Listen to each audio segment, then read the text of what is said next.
So good afternoon. We'll now start. First of all, I'd like to welcome everybody to this pep talk this afternoon. Please mute yourself, but always show your video picture. Sign in your name, your Facebook account, and email address in the chat box. Please include the names of companions attending with you. Use the chat box to ask questions and make comments while the pep talk is on.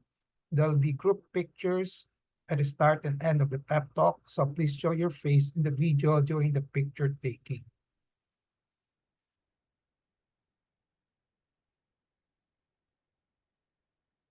As a reminder, please take the online learning evaluation test exercise for mastery of learning and have a certificate like this, the one shown here.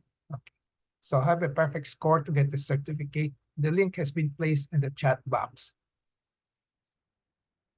A reminder that obtaining 25 OLETE certificates entitle one mentee to a voucher for a free ROJoson medical consultation, either face-to-face or telemedical.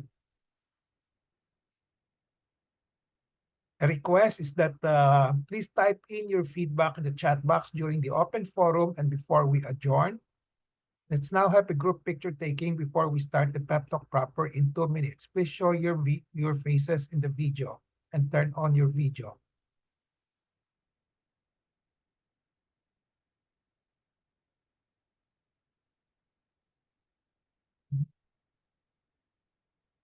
One, one, one, two, three.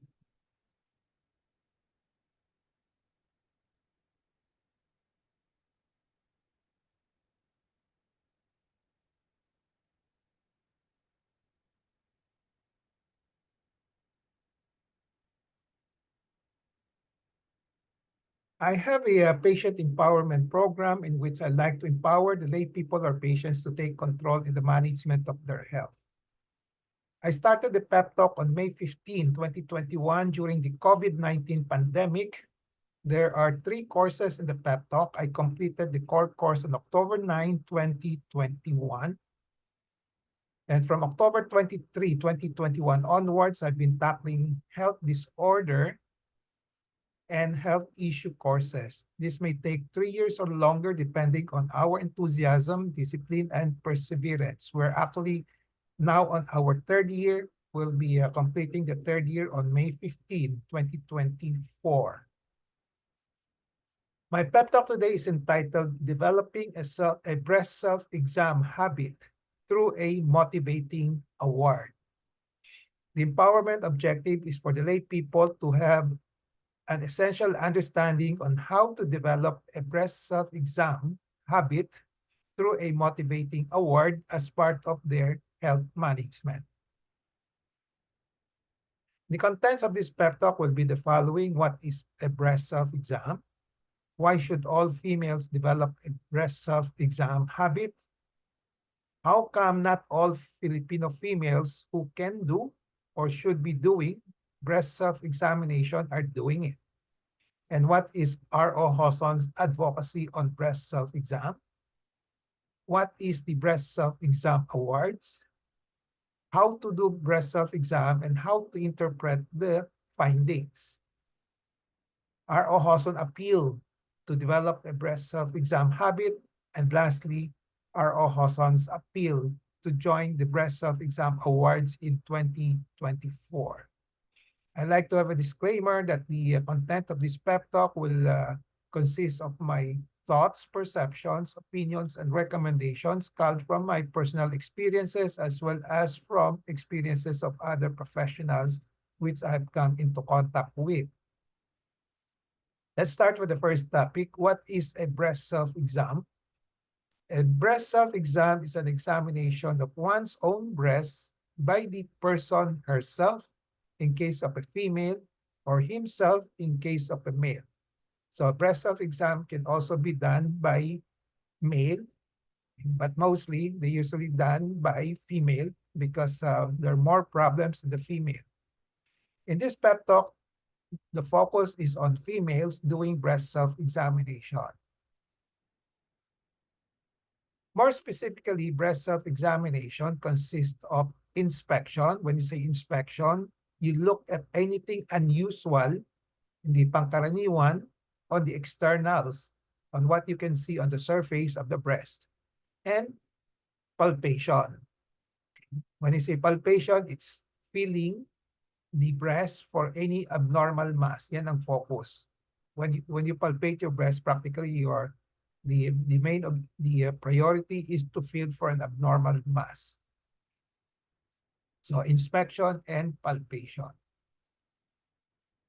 Now, why should all females develop a breast self-exam habit? So the answer here is that mainly for self-protection against breast cancer. This is the main reason why we're advocating breast self-examination for self-protection against breast cancer. Self-protection in the sense of promoting early detection of breast cancer in oneself with the long-term benefit of greater chance for cure and survival when treated early after detection. So, importante yung early detection and also early treatment para maganda yung results, the outcome. Greater chance for cure and greater chance for survival or living longer than usual. So this table shows the importance of early diagnosis of breast cancer because when you have earlier diagnosis, like let's say it's in the localized stage, early stage, you have a 99% 5-year survival rate compared to when you have more advanced already, distant with spread to the other organs, you only have 31% 5-year survival. So in between, if you have spread to the lymph nodes, then it's a little, the 5-year survival rate will be a little lower than 99, magiging 86. So this table shows the importance of early detection of breast cancer para maganda yung survival rate. Another table shows the by stages. In the practice of medicine nowadays, we classify cancers into these stages: 1, 2, 3, 4. 4 is the most advanced. The earliest advanced earliest stage will be 0 and 1, and then after that 2 and 3. So you can see that the survival rate by stage is that you have almost 100%, almost, but usually not exactly 100, almost 100% for stage 1, and then for stage 2, 93%, and then for stage 3, 72%, and stage 4, 22%. So corollary reasons related to the early detection why all females should develop a breast self-exam habit, because treatment for early breast cancer is usually less complicated and less expensive than that for more advanced cancer. So in terms of less complicated, in terms of less extensive operations, may not need chemotherapy or less intensive regimen, chemotherapeutic regimen, may not need radiotherapy or less intensive radiotherapy in case one is needed, and then of course, lesser expense. So these are the main corollary reason to the main reason why why females should develop breast self-exam habit. The primary reason is for early detection, and then the other reasons will be here, less complicated and less expensive treatment. The other main reason, the third reason why females should develop a breast self-exam habit is that breast self-exam is simple and can be completed in a few minutes, usually less than 5 minutes, matatapos yan. BSE can be done at home, in the private bathroom or bedroom, and not in the clinic, in the hospital.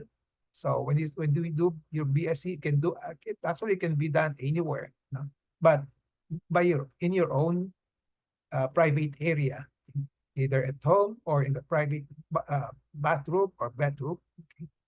Then the other reason is that BSE costs nothing.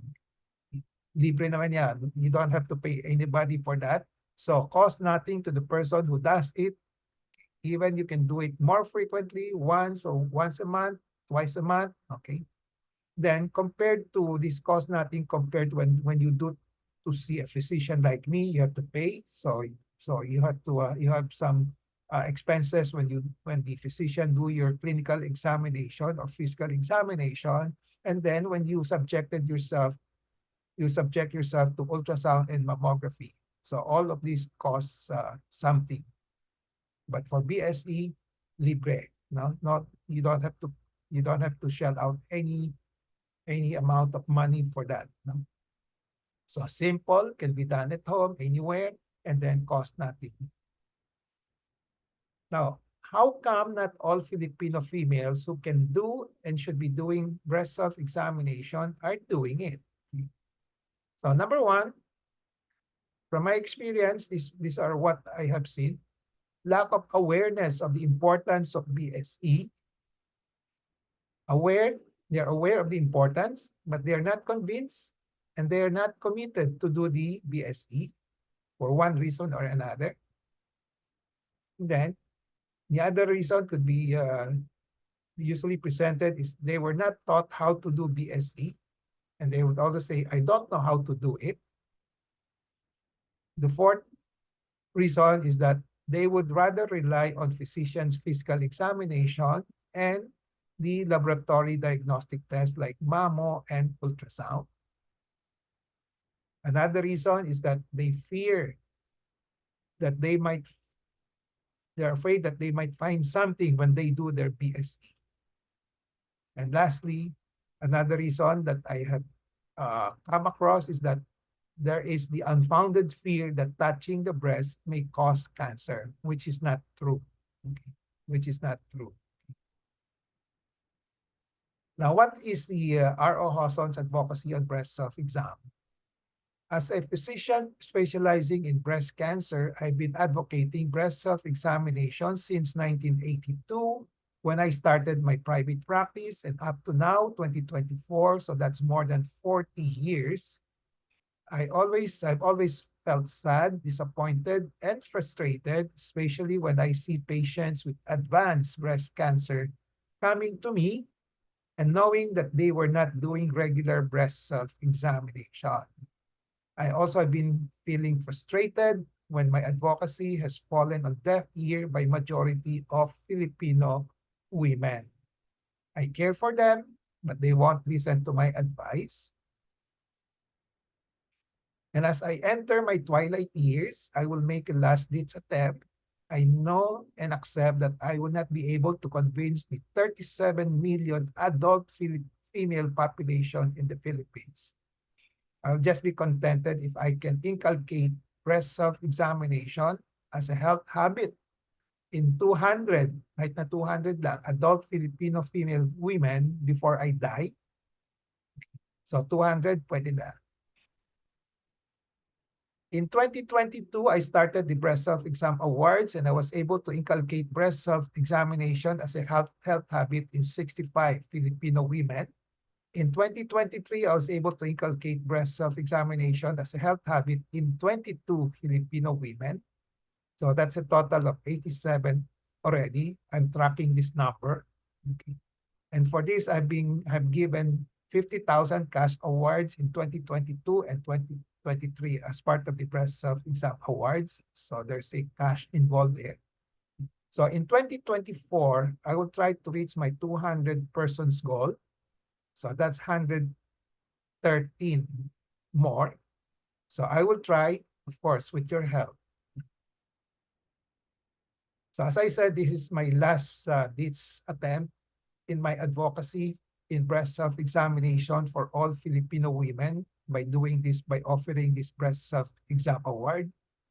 So this has not been done before by anybody, I think.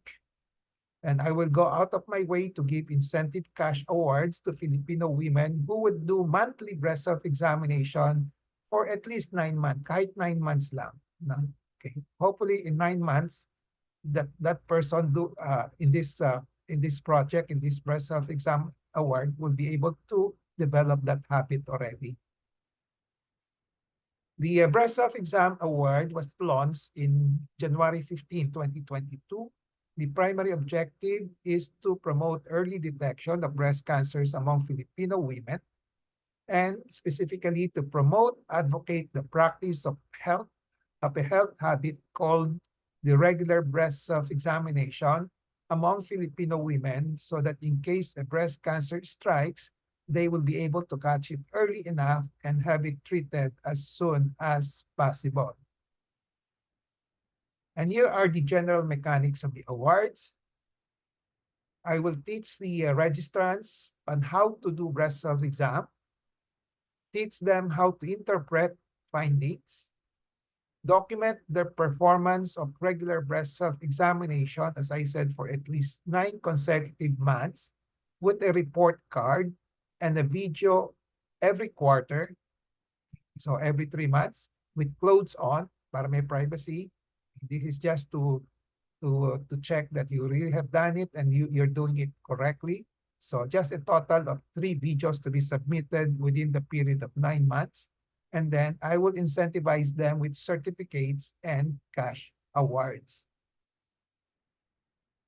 So the first strategy is to teach the registrants on how to do breast self-examination.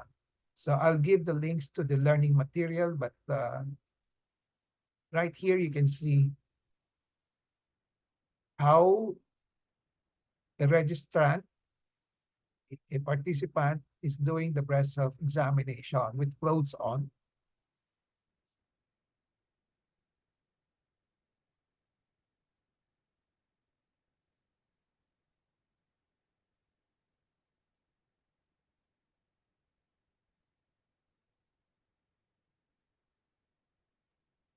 So she's palpating her left breast with the flats of the fingers.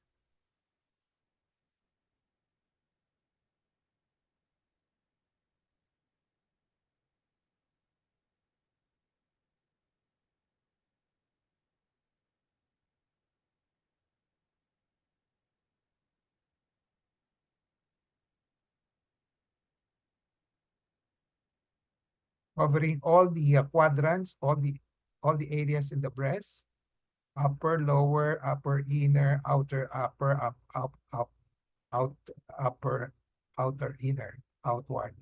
Then palpating the nipple in the central area. Then after that, squeezing the nipple gently to see if there is any discharge.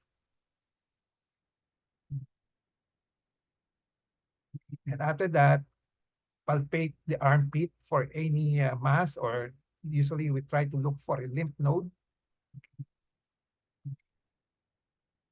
So after that, she will be doing the same thing on the other breast. Okay, the same technique. So the breast self-examination will be less than 5 minutes.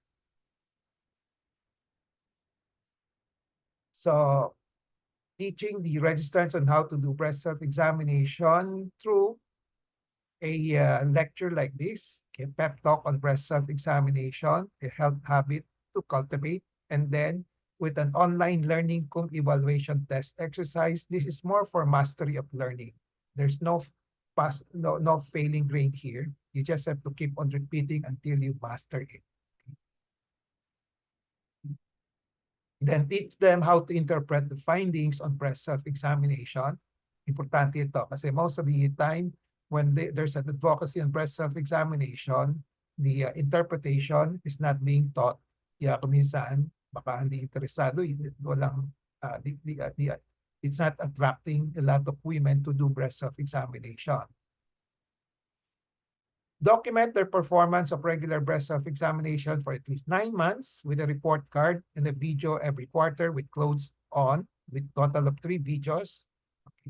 So now it's March, so pwede pang humabol. That's why this is the last lecture before we set the final deadline. The final deadline is on March 31 next week.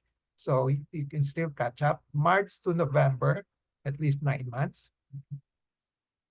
And then this is the picture of the report card. They just fill this up now. Okay, the date that they did the breast self-examination, and then the date that they did the video, and then what are their findings, no unusual findings, or there's a findings they just describe, and then disposition, either observe or consult a breast specialist. So the coordinators and members doing the monthly breast self-examination for at least 9 months must submit this report card and a video of BSE with clothes on once every 3 months. Incentivize them with certificates like this, certificate of commitment and accomplishment for completing the course. She is certified as a breast self-exam practitioner and promoter who will help promote early detection of breast cancers among Filipino women. Then incentivize them with cash awards. So BSE coordinators, she will be receiving 500 pesos plus 100 per recruited member. So the BSE members will be receiving 500 pesos each for doing monthly breast self-examination for at least 9 months. And then there is another incentive here, ayuda for breast cancer discovered early when they join this award, and then unfortunately, or they discovered something, no, it's a breast cancer through the monthly breast self-examination, then they will be given an ayuda award of 5,000 pesos each for their treatment. And eligibility for the certificates and cash awards will be the following: report card, the video with clothes on for at least 3, and then perfect score on the OLETE in breast self-exam. Other details, there'll be 2 categories of 2024 BSE promoters and practitioners. One is what is called coordinators. The other one is the member. The coordinators consist of breast cancer patients who practice BSE and will promote the practice of BSE among their recruited members. And then BSE members are those who have been certified as BSE practitioners in 2022 are now eligible to be BSE 2024 BSE coordinators. Yung mga sumali na dati, pwede nang maging BSE coordinators. And the members, the so-called members, BSE members, will be those Filipino females who have been recruited by the coordinators. So these are the members. So this is a sample of what transpired in 2023. So you have the BSE coordinator, the person of Mary Ann Jose, and then the members are the following. So as I said, 2023 BSE promoters, no, or coordinators can still join, but they have to recruit new members. Pag sumali ulit sila, they have to recruit new members. Hindi pwedeng yung mga dati. So example, Mary Ann Jose, when she still will continue to be the promoter, she has to recruit more members. I think as of now, she has recruited about 17 or 16 new members. And then the 2022, 2023 BSE practitioners are eligible to become BSE promoters. Okay. Duties and responsibilities of the BSE coordinators will be the following. They have to train, supervise, and coordinate the recruited BSE members in accomplishing the requirements of the BSE awards. Then they have to submit to me the report cards every month, and BSE videos every 3 months of the members, and also, of course, their own. Then certify the completeness of accomplishment of the requirements of the BSE members. Then attend the PEP talk on BSE like this, and pass the OLETE on BSE. So this PEP talk today those who want to join can take the OLETE in this particular lecture today. So if they pass the OLETE, they have fulfilled one of the requirements. Then after that, they just have to do their monthly breast self-examination on their own, okay? And then with 3 videos every 3 months. Duties and responsibilities of the BSE members: fulfill the requirements of the BSE awards, do monthly breast self-exam for at least 9 months, submit to BSE coordinators the report cards every month, and BSE videos every 3 months. Then, of course, attend this PEP talk and pass the BSE, the Olete on BSE. How to register for the breast self-exam and awards? Just submit registration form, report cards to me through email, and then indicate the name of your coordinator, indicate the names of the recruited members. The deadline here, the last deadline here would be March 31. That's next week, 2024. Awarding of the breast self-exam awards will be on December 1, 2024 during the 37th Cancer Crusaders Club annual Christmas get-together annual virtual meet. So sample feedback on the BSE awards. Being one of the coordinators, I'm able to educate my family and friends on how important to have a monthly breast self-examination. This will help oneself detect any possible problems earlier, especially with our family who has a history of cancer. My auntie and my first cousin just died of cancer, breast cancer 2 years ago. I wish that by practicing this, no more from my family will undergo the same thing I've undergone, and I wouldn't want to lose anyone from my family with this sickness again. Another feedback here, instead of doing BSc occasionally and haphazardly, the project gave me a chance to do BSE in the right way on a regular basis. I would encourage folks and friends to do BSE and perhaps ask them to join us in this project. This project on regular BSE will help a lot of women in the early detection of breast cancer and also alleviate the unnecessary visits to the doctor. I will promote BSE among my friends by teaching them on how to properly perform BSE and by telling them the many benefits of doing BSE on a regular basis.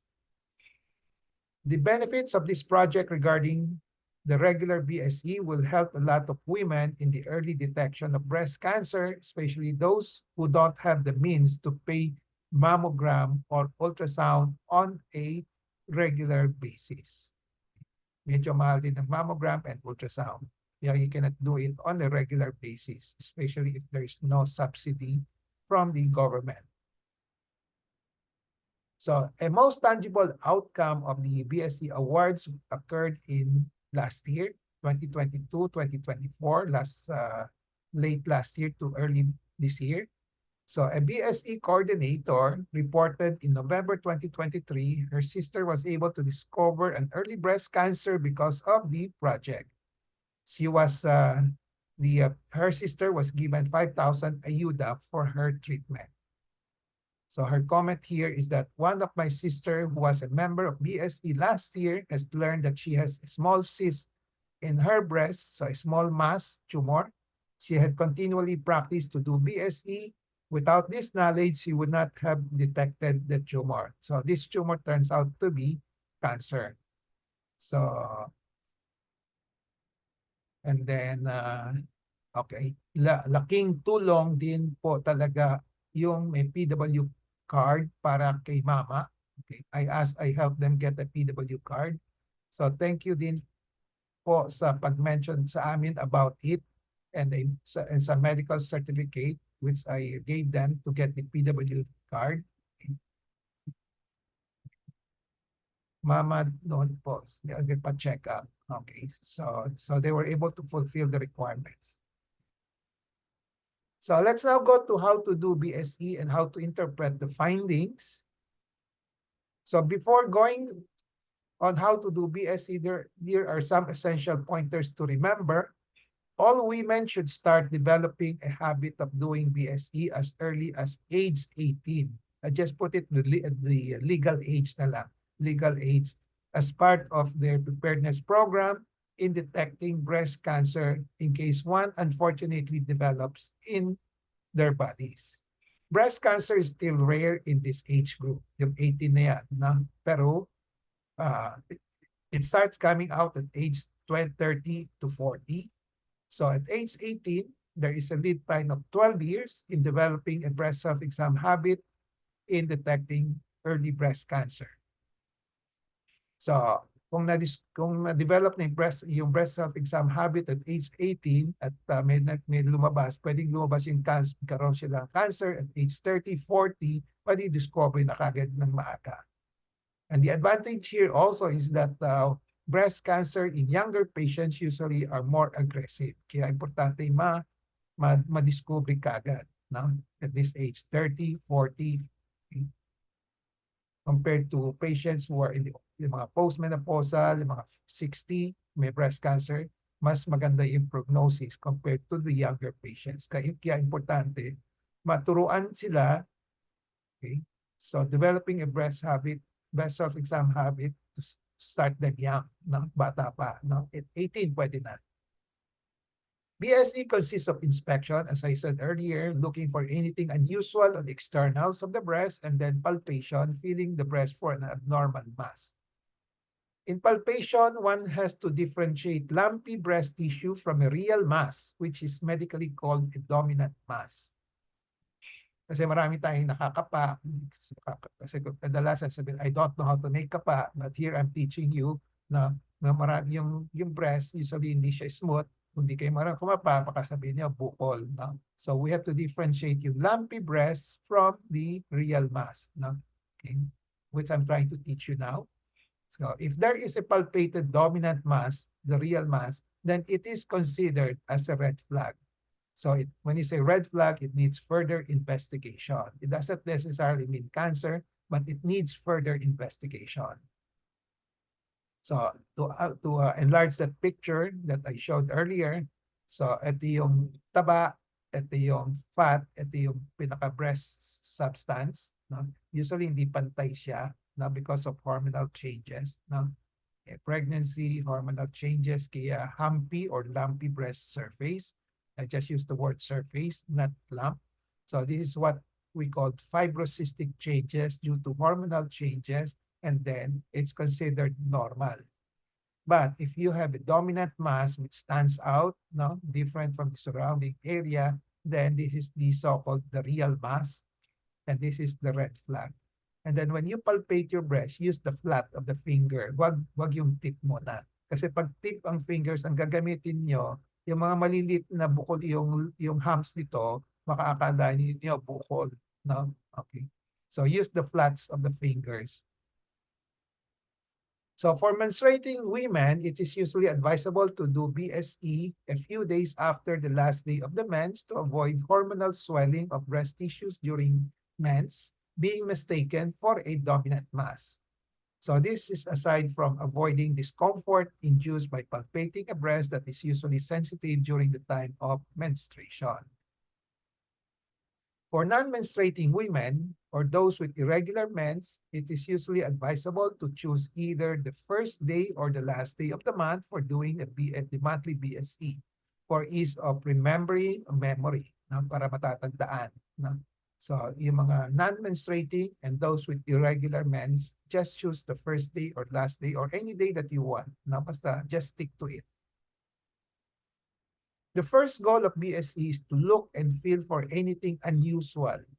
Ito yung pinaka-minimum. Pag hindi kayo marunong ng mga medical conditions, specific medical conditions, it's enough that you just try to look for anything unusual. So once anything unusual is found, either it is closely monitored for persistence, pwede nyo observe mo na for 1 day, 2 days, 3 days, no? Kung nawala the next day, di wala na, no? Kung meron pa, tuloy pa rin, ano? Or it is brought to the attention of a breast specialist already. The self-monitoring of doubtful, unusual findings can be done with repeated BSC on the same day. You can do many times, many BSC, many a day, pwedeng twice a day, 3 times a day, until you are sure na walang problema or may problema, or you can do it subsequent days or within the month. Unlike when you do mammography, ultrasound, you cannot do it every day. You cannot do it every month. No? Usually every 3 months, every 6 months pa yon. Okay? Eh kung talagang may cancer na talaga yon, okay? So if you do it after 6 months, pagdating ng 6 months, medyo late na yung madi-discover yung bukol na yon. But with BSC, yung advantage on, you can do it every day until you are quite sure walang problema or you're sure that there's a problem, then you consult your breast specialist right away. The second goal of BSC is to try to interpret the unusual findings as much as able. Okay, tuturuan ko kayo, no? If unable to do so, and a red flag is present, you just have to consult a breast specialist right away. There are many techniques as there are authors. Pag nagbasa kayo sa internet, sa, okay, sa internet, sa mga web pages, no, you see a lot of different techniques. You just choose one that is simple and practical to do as long as the endpoint or goals are reached, especially the first goal. The first goal is to look for a dominant mass. So I have a video on this, but I won't show this medyo mahaba, okay, but there's a link. So I'll just explain it through still pictures. Inspection, looking, expose the upper body. Let's say you are in the bathroom, okay, or in your private room. Okay. Expose the upper body, then stand in front of a mirror, and then view the entire chest and breast. Go compare niyo yung dalawa. Okay? Kung merong asymmetry, any change in contour, unusual findings, no? On the surface. And then with both arms down and then raised over the head, again, look for anything unusual on the breast. Kasi pag naka-arms down, iba yung position ng breast. Pag tinasin kamay, na-stretch yung muscles, baka may mga bukol dyan lumilitaw. Mas clearer, mas makikita. No? Okay. So then look for the changes in the contour of the breast and also the armpit. When you say that's being caused by a bulge, skin dimpling, and flattening. Example here, hindi siya pantay, no? Ito, medyo normal ito, pero ito tumaas ng konti, no? Okay, so there's something there. There's something unusual here, no? Distorted itong left breast, no? So you have to, after seeing this, you have to palpate this and see what's causing this distortion. Look for anything unusual on the skin of the breast, such as redness and lesions. Example, this is a sample. Ito, unusual ito. Mapula-pula, parang may sugat. No? Okay. Then, palpation naman. After inspection, palpation. In a standing position, with arm raised over the head, if you're going to palpate, let's say, your right breast, yung right hand mo nakataas, okay, para ma-stretch yung muscles nito para mas madaling kapain yung breast. Then using the flats of 2 to 3 fingers, or kung saan, if you want, second to the 4th finger of the other hand, left hand here, gently but firmly palpate the entire breast on the side where the arm is raised. I-press lang ninyo, then i-sweep lang ninyo. Okay? Use the flats of the fingers. Then feel for anything unusual in the breast and feel for a possible presence of a dominant mass. Ito yung hahanapin nyo when you palpate, no? A dominant mass.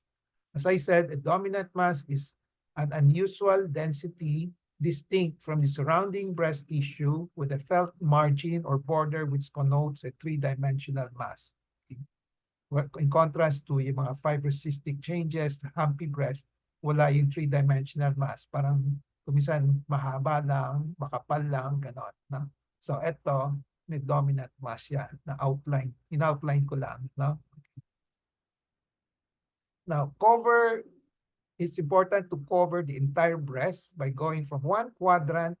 So the breast, you can divide the breast into 4 quadrants. The upper, inner, upper, lower, outer, lower, outer, upper, okay, outer, upper quadrant.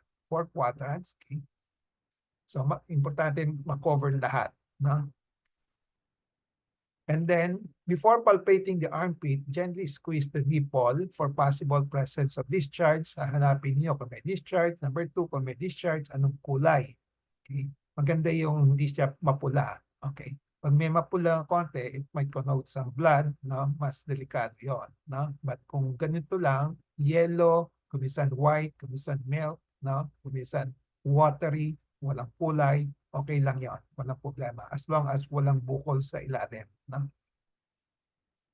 When palpating the armpit naman, yung sa kilikili, put the arms down to have a lax or slack skin fall para mas madaling kapain yung for a lymph node, for a mass in that armpit. Kaya kasi kung naka-stretch yan, medyo parang panat yung balat yan, no? So mas mahirap kapain.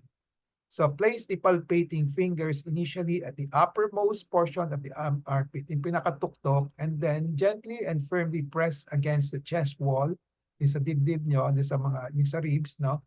In the armpit, and then glide the fingers downwards, pababa, no? To feel for any unusual. Usually, you're trying to look for the presence of a mass, which usually is a lymph node. Now, kung may lymph nodes, kung meron kang bukol sa breast, that could be a strong suspect for breast cancer. So repeat the same procedure that you did on the right breast, on the other breast, this time the left breast, okay, and also on the nipple, squeezing the nipple gently, and then examining the armpit. So interpretation naman of the findings, okay, number one, we have a dominant mass, okay, kung may bukol, okay, in contrast to fibrocystic changes or lumpy breast or humpy breast substance. Okay. So if there is no dominant mass found on physical examination, wala talagang real mass, no? But you have breast, but the patient is complaining of breast pain, of breast mass, okay? Okay. So sabihin natin, isang pasyente nagko-complain ng breast mass, pumunta sa akin, no? Breast check, and then kinapa ko, wala akong nakitang bukol, sasabihin ko sa kanya, normal yon, no? Yung mga just a humpy breast. So akala niya yung nakakapa niyang humpy breast is a mass, pero hindi, no? So kasi kinapa ko, walang dominant mass. So kung walang dominant mass, the diagnosis is number one, strictly speaking, normal siya, but to use a medical term, I call it fibrocystic changes. No? Okay. Humpy breast. No?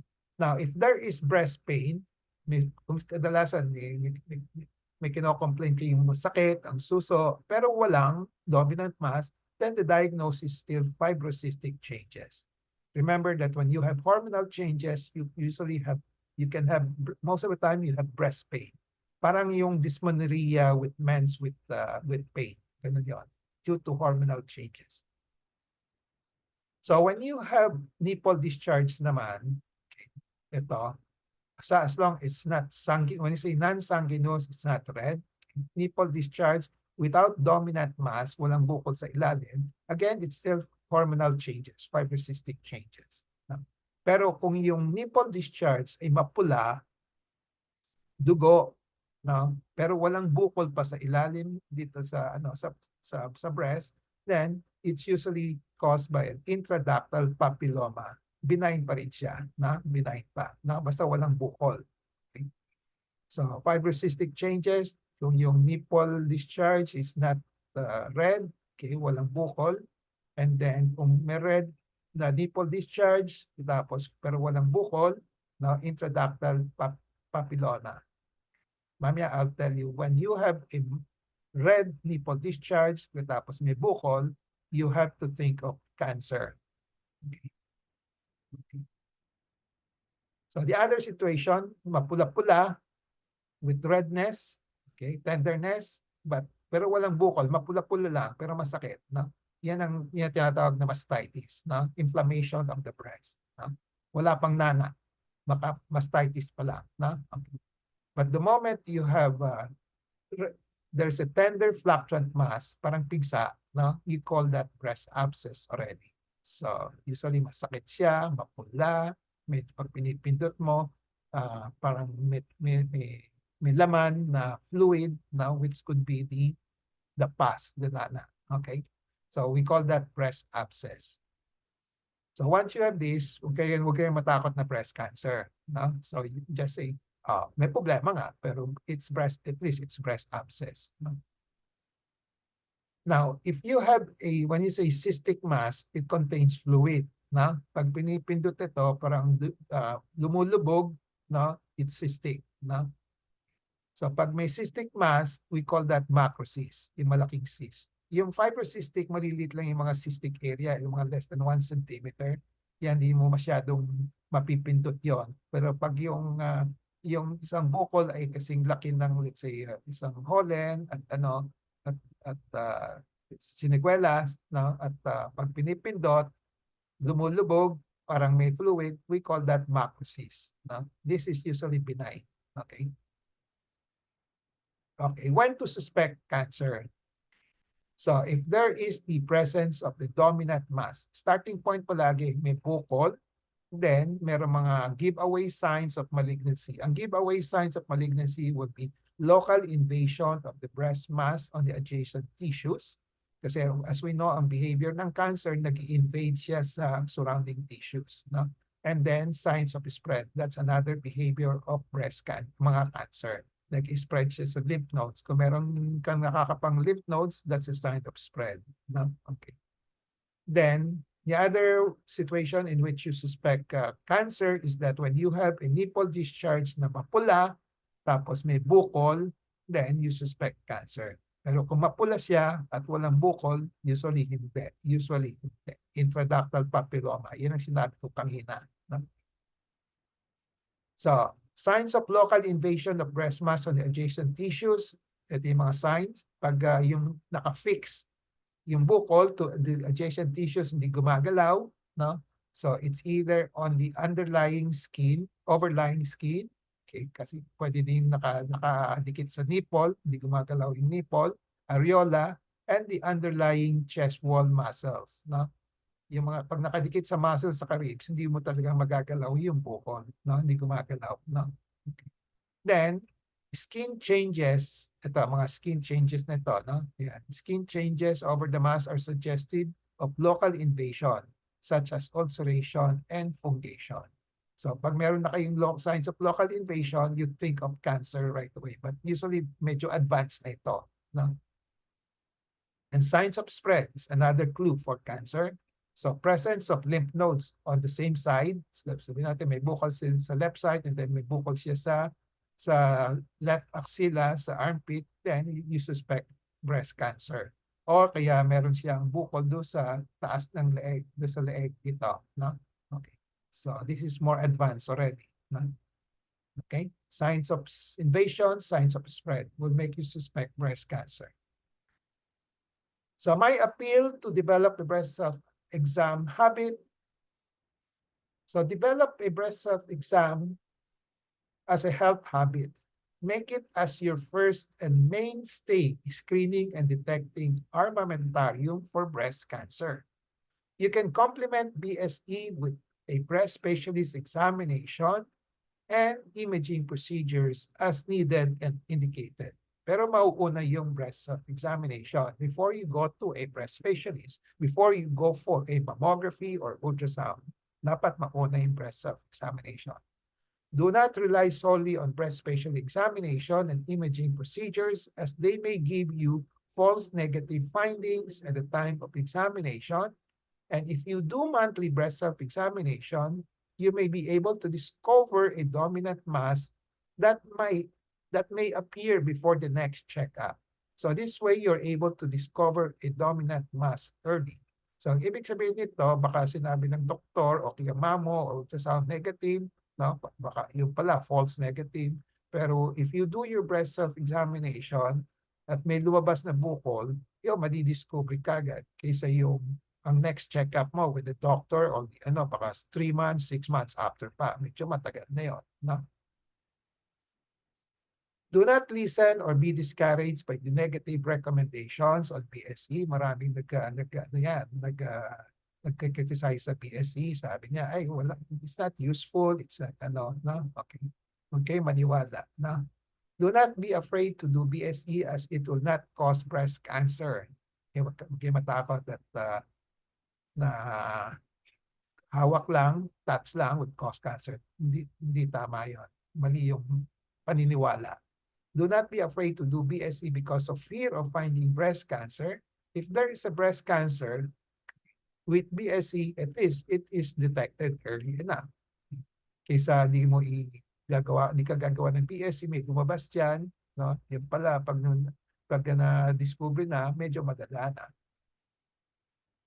Do not simply say you don't know how to do BSE to justify your reason for not doing BSE.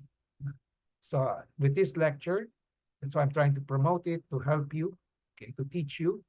You have to learn how to do it because of its usefulness. You can easily learn it as it is simple. I will ask you later whether it's simple or not after the lecture. Doing regular BSE is an investment for your breast health. Nobody knows when a breast cancer will strike. Do monthly BSE so that once breast cancer strikes, you can detect it early enough. And with early recognition and early treatment, your chances of cure will be high.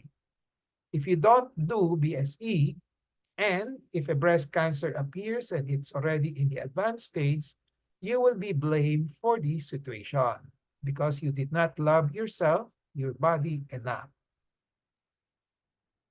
And BSE is a health habit, simple and without cost. It can be repeated anytime without added cost. It can be done anytime and anywhere. It can detect breast cancer and other breast diseases. It can detect early breast cancer as long as it is done regularly and properly, and as long as it is reported to a breast specialist early enough. So consult a breast specialist right away once a dominant mass is detected during BSE. And then my appeal to join the BSE award in 2024. So as I said, the project was launched in January. Then we're now continuing it on, this is our third year, 2024. The primary objective is to promote early detection of breast cancer among Filipino women, specifically to advocate the practice of BSE so that in case the breast cancer strikes, they will be able to catch it early enough and have it treated as soon as possible. So I'd like to join you to join this award. Okay. So you and your relatives and close friends, okay, try to convince yourself and also your relatives, okay, to join these awards to protect yourself and your loved ones. The deadline is on March 31. That's 1 week from now. Okay. That's the reason why I'm conducting this last lecture 1 week before the deadline.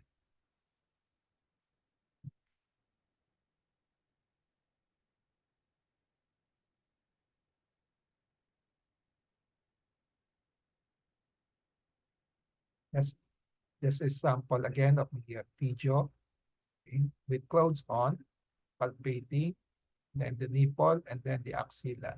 Okay. Madali lang, it's less than 5 minutes. So, summary and takeaway, I have presented these various topics. What is BSE?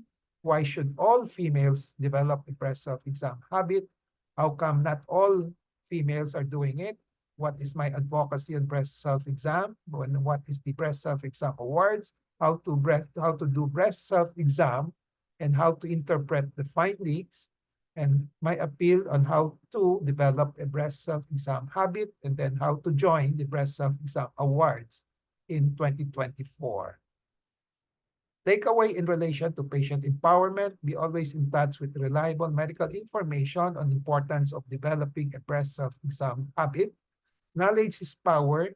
It gives power. Use the 4Ks of patient empowerment: kaalaman, kakayanan, karapatan, and kapangyarihan to gain greater control over decisions and make better decisions on how to develop a breast self-exam habit through a motivating award as part of your health management. So with that, I end my pep talk today, developing a breast self-exam habit through a motivating award. I hope I have empowered you to have an essential understanding on how to develop a breast self-exam habit through a motivating award as part of your health management.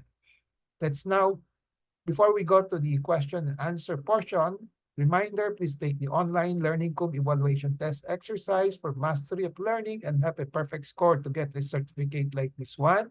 So the link has been placed in the chat box. Another reminder, obtaining 25 Olete certificates for the Title I Mentee to a voucher for a free ROJoson medical consultation, either face-to-face or telemedical.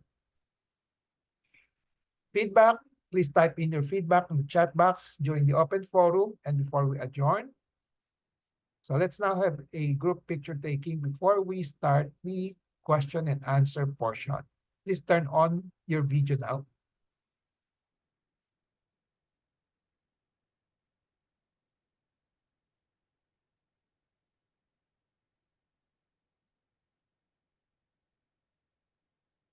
Okay, ready?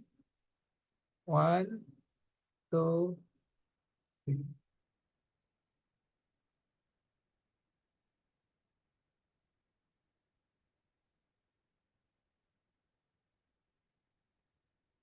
Okay.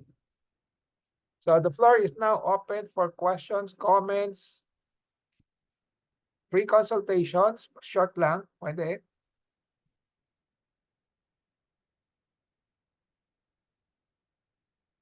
Any comment?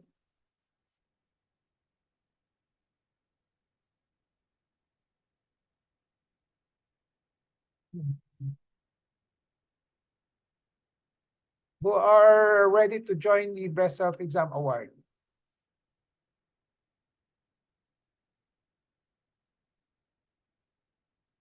Can I have a show of hands? Who are, sinong sasali? Raquel, pasali mo si ano?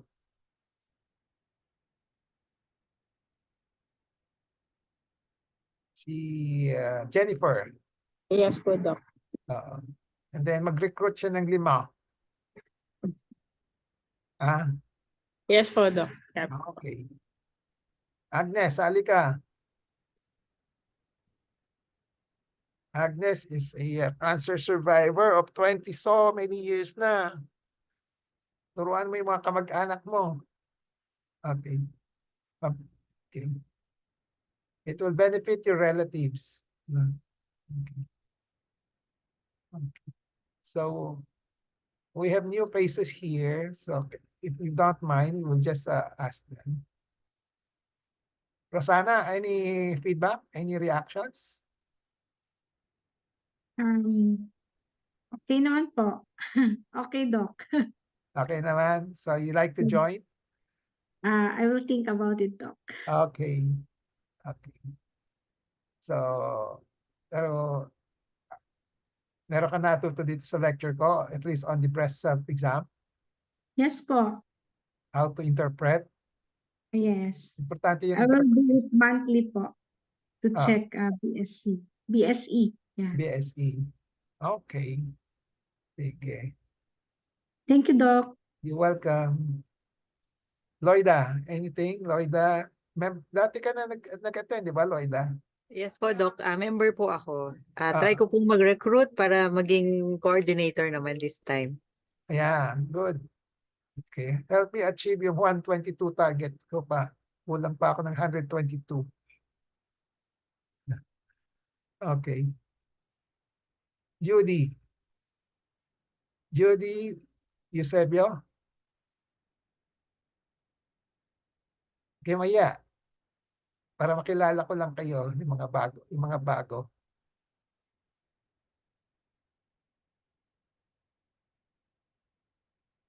Wala.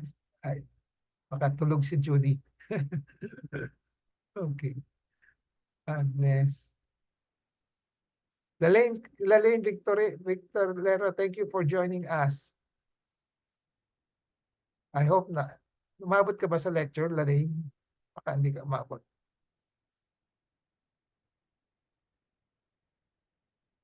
Ngayon lang pumasok si Lalaine, Abet. Para ngayon lang, Doctor. Anyway, we'll just there's a tape recording on this one. You can watch it na lang, Lalaine. No? Okay. Thank you for joining us. So any more questions? Wala? So who has recruited? Si May Ann is recruited 16. Sino? There's a comment here from Ma'am Susan. Dr. Roson, I admire your pursuing the noble cause of encouraging the BSE. Kudos. Thank you again for the reminder. Loida Evangelista. Thank you so much, Doc, for inviting me here. I will try to find a BSE member or members. Nakuha na kasi ng ate ko ang mga relatives naming last time. Okay. From Judy, sorry, my camera is not working. Thank you for this very informative meeting. That's all. Okay. Okay. Thank you all. You're always welcome sa mga comments ninyo. Thank you also. Okay. So wala na? Remember the deadline's 31, ha?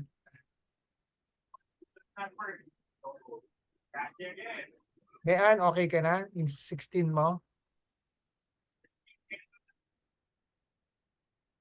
Ang daming Hopefully nirecord po, din eh. Doc, mga 20 po. 20, Kasi wow. nag-20 po yung nag-promise po na ano eh. Wow. Okay, good. 20. Yan ang world record yan. Ha? Okay. Thank you po. Okay. Sino pa ang sasali? Abet, naka-recruit ka na? Ay nako, ang dami nilang alibis. Ngayon may mga clinic sila so they cannot join. Gusto ko na lang sa bunutan.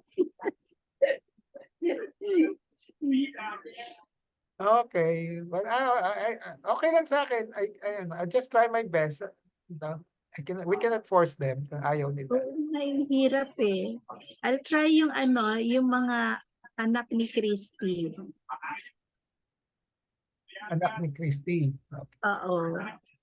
Ano yun eh, 3 babae, tapos yung isang sister ko. Siguro mga 7 yon. Kaya lang pag-uwi pa namin sa Quezon. Habol lang, may habol. Habol na lang namin. Okay. So if there are no more questions, no more comments, wala na? 3 o'clock. One last comment. Wala na? Last call. There's nothing more at the chat box. So no more comments. We'll call it a day. But I will have to announce that we won't have a pep talk next Holy Saturday. Black Saturday. Black Saturday. So wala tayo. No? So we will resume first April. Hindi ko alam eh. April 6. Okay.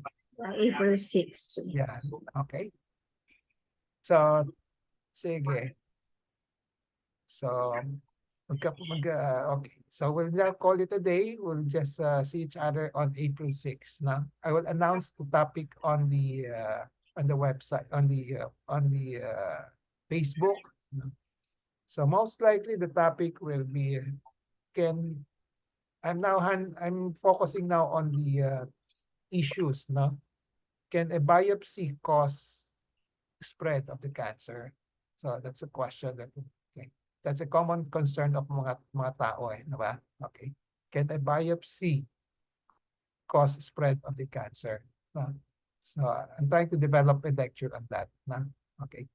So most likely it will be delivered on April 6. No? Okay. So with that, let's call it a day. No? Bye-bye. Thank you po, Dr. Ray. Bye-bye. Thank you. Bye. Thank you, Thank Doc. you, Doc. Happy weekend. Bye.